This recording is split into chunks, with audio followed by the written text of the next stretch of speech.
Salut à tous. Hello. On se retrouve aujourd'hui pour une vidéo un peu spéciale puisqu'on va se servir des Golden Globes qui viennent d'avoir lieu pour faire un peu un récap sur les grands crus de l'année 2017, les grands gagnants et les grands perdants. Alors les Golden Globes, c'est un peu la deuxième cérémonie la plus officielle aux États-Unis pour récompenser le cinéma. Et là, en l'occurrence, on récompense aussi la télévision américaine. Cette année, c'était donc la 75e cérémonie et comme on le sait, les Golden Globes, c'est un peu le prélude des Oscars, donc on va aussi pouvoir faire un peu des prédictions sur qui va être les grands lauréats des Oscars. Mais surtout, la vraie chose, c'est que c'était une cérémonie très engagée dans un contexte de l'affaire Weinstein qui a fait beaucoup de dégâts à Hollywood. C'était à la fois pour les séries présentées très féministes et pour les discours et les personnes présentes dans la salle, c'est très féministe. Donc on parle des perdants et des gagnants tout de suite.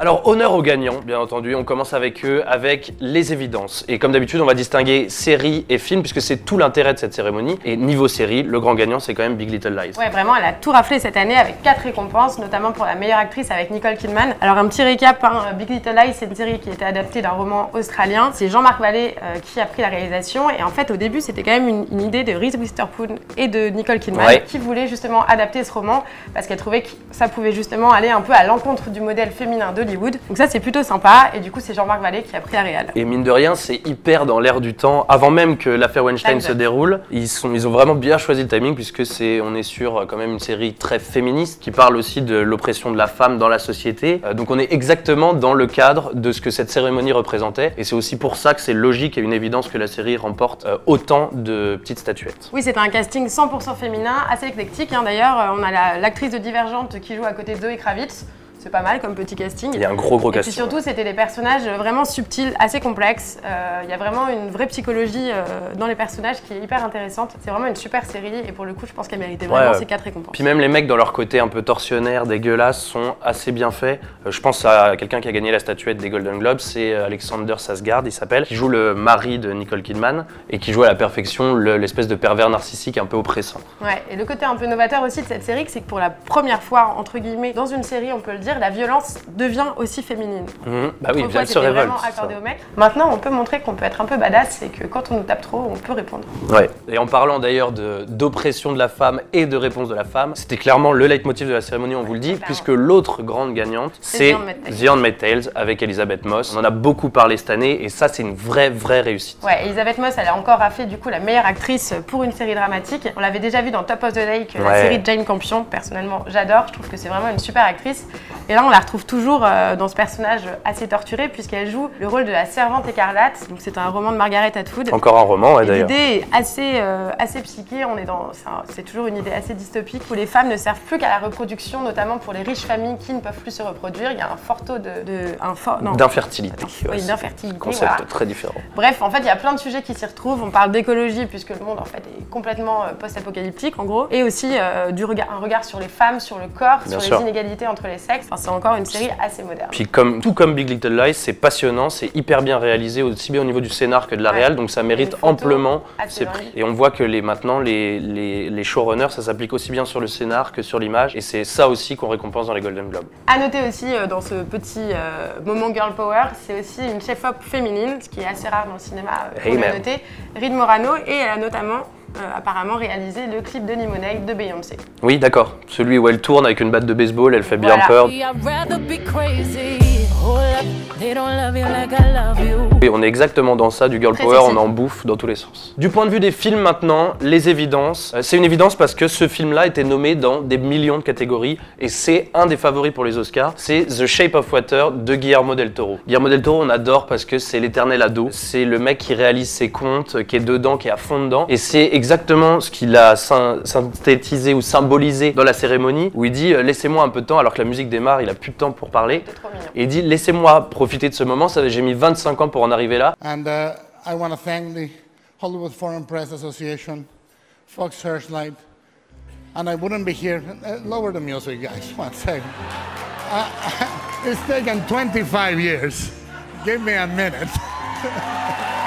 Give me a minute. Ça, c'est du Guillermo del Toro tout craché, c'est ça qu'on adore. Donc, potentiellement, ça peut être un gros Il a un succès. chemin, ouais, il a un chemin tout tracé pour les Pour les Oscars. Oscars également. On a du Michael Shannon qui a l'air vraiment très fort en bad guy dans le film. Et l'actrice aussi Je sais plus comment elle principale, Sally s'appelle. Hawkins. Ouais, voilà. Enfin, en tout cas, quand tu vois la bande-annonce, elle a l'air de C'est vraiment du être Guillermo del Toro. De toute incroyable. façon, ceux qui ont vu le labyrinthe de Pan savent que c'est la C'est folie. vraiment un conte fantastique, toujours des monstres. Et en plus, ça, c'est une histoire d'amour assez hors norme, justement, entre Sally Hawkins, qui joue le rôle d'une employée modeste, en fait, d'une agence gouvernementale qui fait des expériences sur une créature assez monstrueuse. Et apparemment, il va y avoir un gros crush entre les deux. À noter que oui, on l'a pas vu puisque ce n'est pas sorti en France encore, mais on se précipitera dans les salles pour aller le voir. Dans les films récompensés aussi, tant attendus, il y avait forcément In the Fade, qui est donc une production allemande, c'est le meilleur film étranger. Et il avait déjà été récompensé à Cannes avec le prix de la meilleure actrice pour Diane Kruger. Ouais, donc ça c'était une évidence aussi que ça se... On s'y attendait. Et ça va être, à mon avis, dans les Oscars pour le meilleur film étranger. Autre gagnant quand même important, c'est parce que je l'ai vu et j'ai adoré, c'est Coco, le nouveau Pixar. Et c'est aussi, il fallait le signaler, un petit clin d'œil, et ils sont pas gênés de le dire dans la cérémonie, clin d'œil puisque ça met en valeur toute la culture mexicaine. Un nouveau clin d'œil à Trump et à tous ses acolytes sur le côté, on célèbre aussi la culture de nos voisins. Dans les grands gagnants aussi de cette cérémonie, on a 3 acteurs qu'on connaît tous et qu'on aime tous, je pense. James Franco, Surtout le un, premier, voilà, moi c'est mon le préf. disaster artist. Bon, alors pas de chance, en revanche, il vient de se faire accuser Ça, là, c'est pas de ces cul. derniers jours de harcèlement. Elle est un peu assurée ses arrières, mais bon, le film a l'air quand même génial. La bande-annonce est juste dingue. Elle est juste Encore hilarante. un projet complètement barré, mais toujours indé avec ce côté hipster que James Franco a, qui fait que même s'il fait de la merde, les gens disent ouais c'est un peu stylé et tout. Et l'autre dont toi je sais que tu es particulièrement fan, c'est Gary Oldman qui... Ouais, pour Les Heures Sombres, qui joue le rôle de Churchill. Il a encore eu donc le rôle du meilleur acteur dans un film dramatique. Moi cet acteur je l'adore, Ouais, il joue j'adore souvent le rôle de méchant, notamment dans le 5e élément ou encore Léon. C'est même Luc le comte Besson Dracula est bien d'ailleurs fan, aussi. ouais. En bref, c'est un acteur de fou, il avait failli rafler un Oscar aussi en 2012 pour La Taupe. Bon bah on espère que peut-être cette année ce sera Ouais. pour lui. Là son interprétation est juste folle quoi, il est grimé en Churchill, et puis Churchill c'est un mec, faut l'incarner quand Ouais, même. faut y aller. Et là, il Surtout disait c'est dans les son heures discours... sombres de Churchill. Donc déjà Ouais, le ouais, mec, il est déjà exactement. assez sombre, mais là c'est encore ses heures sombres. Puis Donc, imagine le dans son discours, sa femme, il disait que sa femme disait ouais je m'endors avec Churchill et je me réveille avec Gary Oldman, ça veut dire qu'il a C'est pas vraiment vécu le rôle à fond. Et enfin, une dernière récompense aussi pour la série série. Fargo, avec le meilleur acteur aussi dans une On sait que tu mini-série, l'aimes c'est bien. ça Non, dans une série, Mini-série, merde. ouais. Ouais, dans une mini-série, t'as raison. Et c'est Ewan McGregor. Ouais, Ewan McGregor, on sait que t'es fan d'Obi-Wan Kenobi, je sais pas. Même pas Puis là, Ewan McGregor. Puis là, il fait il réussit le pari de ce qui est très à la mode en ce moment. Il joue deux personnages dans la même série. Voilà. Et en plus, ça récompense la série Fargo, qui est quand même une des séries les plus réussies et les plus abouties en termes aussi bien de scénar que de visuel. Du point de vue des gagnants surprises maintenant, on a aussi beaucoup de surprises et c'est ça qui est cool parce que généralement les Golden Globes c'est un peu carré, c'est un peu voilà, on attendait ça, on a ça, et là cette année il y a quelques clins d'œil et quelques surprises, notamment le meilleur acteur dans une série dramatique. C'est pour la première fois avec Sterling K. Brown, un acteur noir, et c'est aussi un grand pas politique et symbolique de cette cérémonie pour la série, je sais pas si je l'ai dit, la série This Is Us. Ouais. C'est une série hyper émouvante, c'est une série de famille qui prend aux tripes et en ça c'est incroyablement réussi, c'est aussi ce qu'on demande à une série. Son discours était d'ailleurs assez émouvant, il a remercié notamment le réalisateur de This Is Us justement parce qu'il avait créé ce rôle pour lui, pour un noir, pour un rôle en tant que tel assumé et où justement il pouvait vraiment le vivre comme tel. Oui, ce qui change de ce qu'on reproche souvent et c'est toujours le grand débat de est-ce qu'on prend un homme noir dans une série parce qu'il faut un noir ou parce que ce rôle est pensé pour un homme noir. C'est tout le débat et encore une fois ça symbolise tout le côté politique de cette cérémonie. On n'en parle pas assez mais vraiment les Golden Globes c'est méga politique et la cérémonie est presque aussi importante que les films qui représentent. D'ailleurs on peut quand même noter dans cette cérémonie que le palmarès était presque uniquement blanc hormis cette récompense et il y avait quand même un discours ultra frappant dans cette cérémonie, c'était celui d'Oprah Winfrey qui avait une récompense particulière et qui notamment a cité Sidney Poitier qui était le premier noir justement à avoir un Oscar, je crois que c'était en 1964 et son discours était assez cool. Ouais, elle a fait un vrai, bon ça vous l'avez vu dans les médias, un vrai discours de femme politique, tout le monde veut qu'elle se présente aux États-Unis. C'était vraiment très à l'américaine, un peu trop à mon goût mais ça c'est un autre débat. Ouais mais bon en même temps c'était des... Ouais, on en a déjà parlé des heures entières, il y avait un petit côté hypocrisie de tout le milieu qui se retrouvait en se célébrant et s'applaudissant d'avoir dénoncé l'ogre Weinstein alors que pendant des années il se passait rien, ça m'a un peu dérangé. Ouais, en même temps mieux vaut le dénoncer plutôt que ça. Ah oui, on ne sera jamais d'accord là-dessus. Autre surprise, et on est toujours dans le girl power, on n'en sort pas je vous le dis, c'est The Amazing Mrs. Maisel, voilà ça, le titre m'était sorti de la tête, une série Amazon qui est aussi représentative du girl power comme je l'ai dit et qui est l'histoire d'une femme, celle-là je vous la conseille vivement, c'est une vraie pépite. Ouais, ça a l'air pas On mal. aurait pu faire une pépite dessus d'ailleurs. C'est l'histoire d'une femme qui se marie à la vie parfaite, machin, et se retrouve à être quittée par son mari avec des enfants et se retrouve bourrée comme un coin dans un bar où il y a un open mic. Et là commence, sans qu'elle le veuille, une carrière de stand-upeuse. Et la série est vraiment folle et c'est mérité qu'elle ait à la fois un prix pour l'actrice Meilleure série comique et meilleure et pour la actrice. meilleure série comique. C'est vraiment la grande gagnante du point de vue des séries comiques d'ailleurs. Ouais, le premier rôle est d'ailleurs attribué à Rachel Brosnahan, je crois, quelque chose comme ça. Et c'était notamment l'actrice de House of Cards qui jouait justement le rôle de Rachel. Et elle crevait déjà pas mal d'écran et là elle a l'air absolument Bah là, elle a l'air hilarante. complètement folle. Ouais. Bon, maintenant on passe au film et les grands gagnants de cette année, c'est Three Billboards et Lady Bird. Ça, c'est les surprises, encore une fois, hein, puisque c'est du film indé. D'ailleurs, Sam Rockwell qui a dit ça, qui a gagné le Golden Globe du meilleur second rôle dans un film dramatique, qui dit j'ai fait des films indés toute ma vie et ça fait du bien qu'on me parle de moi. C'est une cérémonie qui met aussi sur un piédestal les films indés, et tant mieux. Et Three Billboards, je pense il sort la semaine prochaine, je crois. Je pense qu'on va clairement faire une pépite dessus, ça a l'air d'être une bombe atomique et c'est un des grands favoris, surprise en tout cas, des Oscars. Ouais, c'est surtout le grand favori de ces Golden Globes, puisque sur 6 nominations, il a eu 4 récompenses. Meilleure actrice, meilleur scénario, meilleur film dramatique. Ouais, il a tout cartonné. Et meilleur second rôle, Ouais, je crois que c'est ça. masculin. Et le film a l'air assez dément. En fait, c'est l'histoire d'une mère qui a perdu sa fille assassinée et qui va décider de réagir face un peu à l'inertie de l'enquête policière en dénonçant notamment le shérif, en tout cas le chef de la police du coin, grâce à l'aide de panneaux, d'où le titre. Et à noter l'actrice Frances McDormand qui a l'air juste complètement dingue. Ouais, c'est un peu l'égérie des frères Cohen. Elle avait notamment eu un Oscar pour Fargo il y a à peu près 20 ans de cela. Et c'est une actrice qui est ultra reconnue. Elle a plus rien à prouver. Elle a fait notamment, je crois, la Yale School of Drama. Je savais même pas qu'à Yale tu pouvais faire. Ouais, une bah école écoute, de tu drame. peux tout faire, c'est l'Amérique. Bon, en tout cas, c'est une super actrice et le film a l'air assez prometteur. Ouais. Et l'autre surprise indé de cette cérémonie, c'est Lady Bird, le film de Greta Gerwig. Vous savez, c'est celle qui avait fait Frances A, qui était un superbe film. Ouais, c'est elle qui a réalisé et écrit donc ce nouveau film, Lady Bird. C'est un peu l'égérie, elle, du cinéma indé américain. Elle est notamment mariée à Noël. Noah Baumbach. Non, oui. Ouais, Brombach. Brombach, ok, on recommence. C'est notamment l'épouse de Noah Baumbach, c'est à peu près le couple le plus indé fashion que tu puisses trouver aux États-Unis. Et alors Lady Bird, c'est un peu autobiographique apparemment, et c'est l'histoire d'une jeune fille, Christine, qui se surnomme elle-même Lady Bird et qui en fait n'a pas du tout envie de suivre le chemin tout tracé de sa mère dans sa ville de Sacramento, et du coup qui va décider un peu de prendre son destin en main et de n'en faire qu'à sa tête. Et ça a l'air absolument dingue. Ça peut très bien se frayer un chemin sur quelques statuettes aux Oscars, parce qu'on en parle beaucoup aux États-Unis et elle fait partie de cette nouvelle vague de jeunes réalisatrices qui mettent un peu les femmes en avant, et on est exactement dans toute la trame générale de cette cérémonie. D'ailleurs, elle a raconté dans une interview une petite anecdote assez sympa. À un moment dans le film, t'as une petite soirée apparemment avec Lady Bird et t'entends Cry Me a River de Justin Timberlake, pour qui justement elle a écrit une superbe lettre en lui disant qu'en gros c'était le héros de son adolescence et qu'il devait absolument accepter justement de donner ce son pour son film parce que c'était ultra symbolique pour elle, et elle a réussi. Il est temps maintenant de parler, il faut bien, des perdants. Et oui, il y a des perdants dans cette cérémonie. Et niveau série, on en dégage un gros, puisque tout le monde en parle, tout le monde adore. Et on n'est pas forcément tout à fait d'accord avec ça. Et le jury des Golden Globes non plus, apparemment, puisque Stranger Things est un peu passé à la trappe. Je sais que moi, j'ai préféré la saison 2 à la saison 1. Toi, beaucoup moins. Je crois que tu as décroché un petit peu. C'est aussi pour ça, parce que c'était mitigé autour de cette saison 2, que je pense qu'elle n'a pas eu de statuette et pas eu de... Attends, je dis statuette, c'est les Oscars normalement. Mais elle n'a pas eu de prix au Golden Globe. Bon, il y a aussi des perdants dans les films. Et là, il y en a des gros là. Gros perdants, et surtout c'est des gros réals. On parle de Spielberg, de Nolan, Spielberg avec Pentagon Papers. Qui a l'air d'être un très bon film, puisque moi je l'ai pas vu encore. Avec Meryl Streep. Pourtant, c'était vraiment typiquement le film. D'ailleurs, ils ont fait la blague. Ouais, ils ont fait la blague. Elle est énorme. C'est Seth Meyers qui présente, et au début, il dit voilà, en compétition un film de Spielberg. Et il y a une assistante qui débarque en mode voilà, c'est déjà gagné. This is a film about journalistic integrity directed by Steven Spielberg and starring Tom Hanks and Meryl Streep. No, not yet. We have to wait. We have to wait and see what happens. Il avait tout pour gagner. Les Golden Globes n'ont pas vu en ce film un potentiel gagnant. Bah, pour une fois que Spielberg. C'est peut-être assez classique. En fait, c'est l'histoire de la première plus... femme à la tête de la directrice de la publication d'un gros journal américain, en l'occurrence c'est Washington Post, et qui va justement mettre toute sa carrière en jeu pour dénoncer le plus gros scandale, l'un des plus gros scandales en tout cas, visant les présidents américains. On peut penser quand même que ce film va clairement se racheter aux Oscars et qu'il risque de repartir avec 2-3 prix.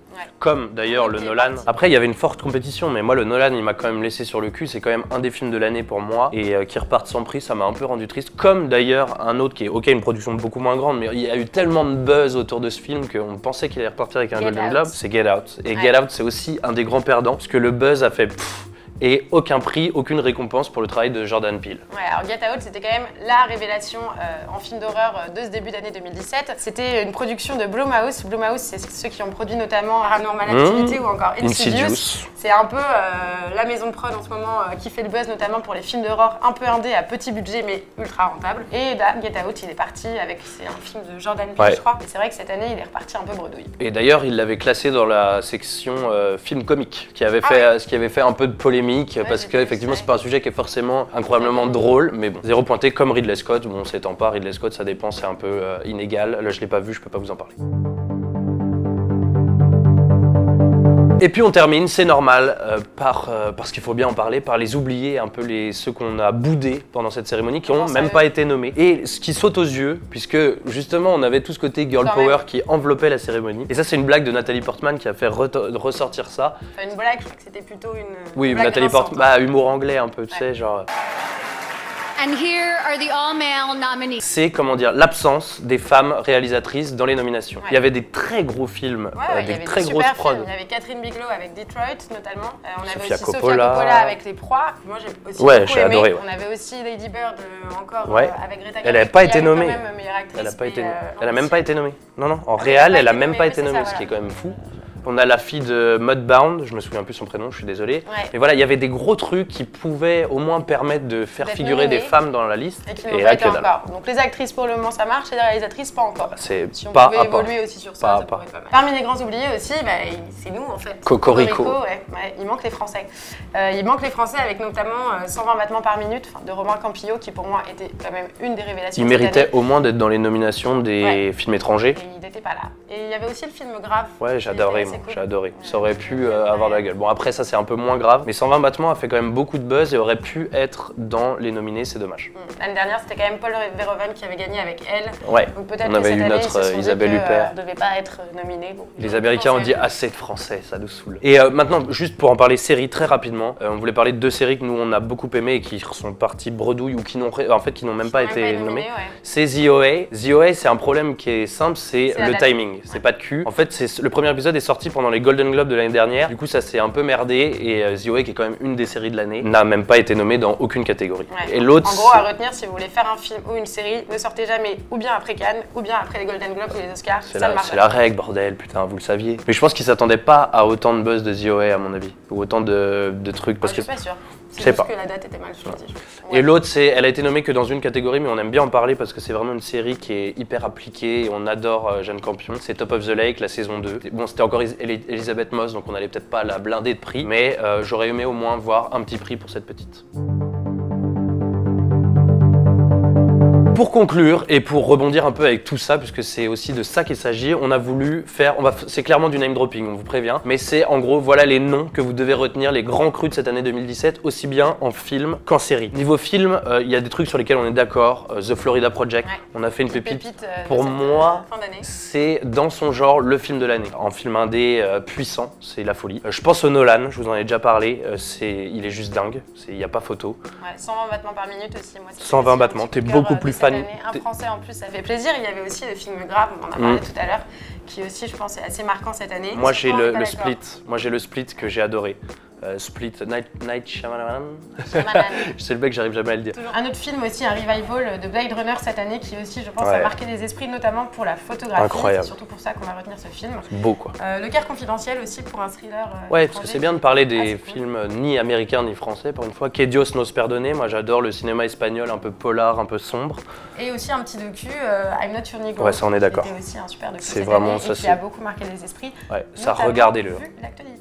Du point de vue série maintenant, ah bah là, on a eu du mal à en sortir, enfin on pouvait en sortir des vingtaines, vous nous connaissez. Big Little Lies forcément. Ouais, Big Little Lies, gros grand prix, on peut dire, grand prix du Formule 1. Qu'on ne peut pas dissocier de The Handmaid's Tale parce qu'il y a la même puissance et le même impact au niveau du girl power et du féminisme. Ouais, un petit peu plus en marge, on a The OA aussi qui était quand même une série assez canon cette année. Top of the Lake, la saison 2 aussi, je trouve qui était vraiment excellente. Shameless, moi qui toujours Ouais, me ça reste ravit. ton chouchou, toi. Toujours, Mais moi, c'est j'aime bien la aussi. 8e saison et c'est toujours aussi bon. Moi, je dirais vraiment Peaky Blinders. La saison 4 est folle. J'avais pas vu enfin, j'avais vu qu'une moitié de la 3 parce que j'avais décroché. J'ai fait 3-4 d'un coup, c'est parfait. Les guests sont très bien. Ouais, en découverte aussi, on avait Mindhunter, forcément. Mindhunter, David Fincher, qui gros était succès. Juste absolument dingue. Dark aussi, la série Netflix aussi. Ouais, qui, moi, je l'ai selon pas moi, vu. était plutôt pas mal. Je vais me garder ça. Et puis, qu'est-ce qu'on a un peu d'autre bourrin. J'aime pas les séries Marvel. The Punisher, c'était hyper bien fait. Franchement. On va en voir de plus en plus aussi. Donc va falloir Godless, s'écouter. Godless, moi c'est dans mon top 3 parce que je suis un grand fan de western et c'est maîtrisé de A à Z, de bout en bout. Et là aussi, dernièrement, il y a la série de Black Mirror, la saison 4 Ouais. qui vient de sortir. On fera peut-être une Et ils vidéo sont dessus toujours parce que aussi c'est vraiment un événement cette série, c'est vraiment un truc à part et c'est vraiment fort. Bon, on va peut-être arrêter Ouais, voilà. parce que sinon ça peut durer très C'est longtemps. du gros name dropping mais c'est aussi pour vous aider. Voilà, vous avez juste au lieu de regarder le programme télé ou internet, vous piochez, vous regardez si vous n'avez pas vu telle ou telle série, il faut absolument les mater. Bon, on espère que vous aurez aimé cette vidéo et aussi cette cérémonie des Golden Globes qui, je pense, va faire un petit peu histoire quand même. Ouais, À clairement. retenir du coup, c'est quand même le Girl Power de cette année. Un Girl Power encore à maintenir, hein. Il faut toujours garder Ah bah, en ils- tête et ce puis Girl elles Power, sont- parce que souvent on l'oublie très vite. Et au vu de la cérémonie, elles sont pas près de lâcher Hollywood, il y a vraiment une grande vague et d'ailleurs Ça elles commence, étaient ouais. toutes habillées en noir comme toi, Et bravo.